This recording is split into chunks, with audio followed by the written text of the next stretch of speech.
When people say liberal media, they're not talking about a media that is actually liberal.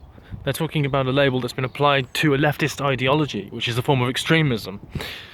And it's far from liberal when they've got people saying, and literally just shutting down accounts because of their affiliations with Trump, and people saying that Trump must be censored online, and anyone who's associated with the alt-right, because we've said that they're racist, they must also be censored. So this is the problem with the authoritarianism of the left. And it's assumed that the left must be liberal. Classically liberal seems to be totally different, or libertarian, or whatever.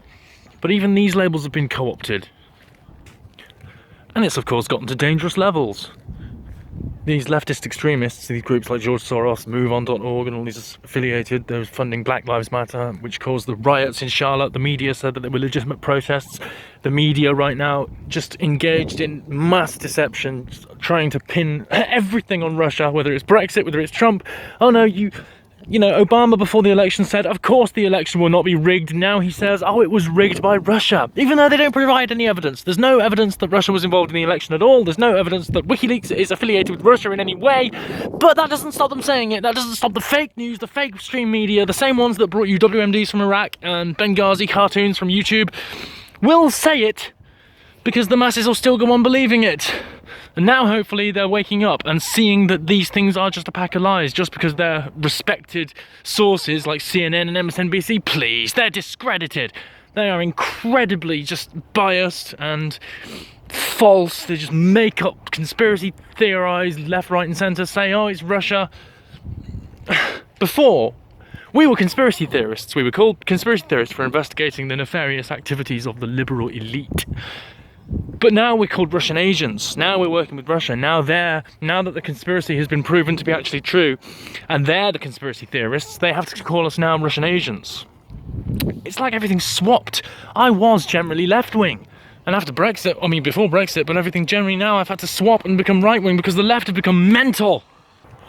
I mean, they've become mental and dangerous, and the media is goading them on. That's the biggest, most egregious thing that's happening. This media, not just lying and fomenting wars left, right and centre and regime change, but is goading on riots in our own countries.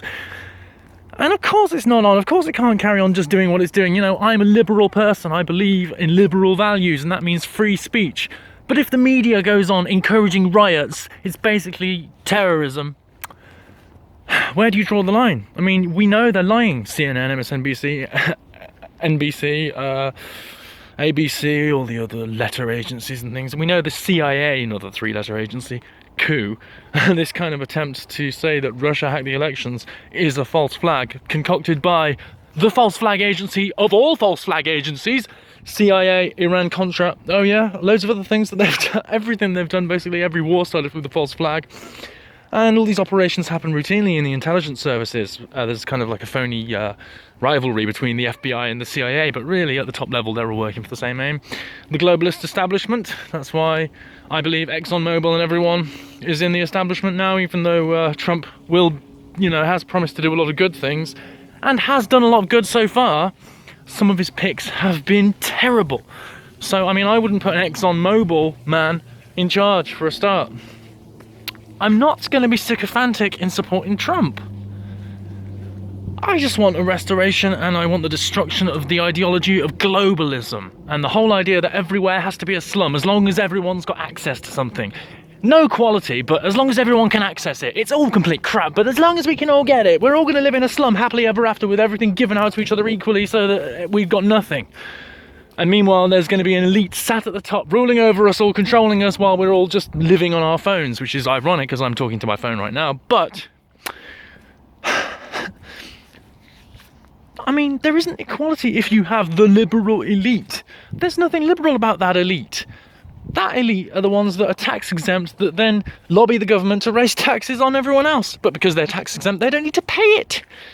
This whole kind of cosy system of governments, and everyone's sort of realising that it's all a scam now, and it always has been.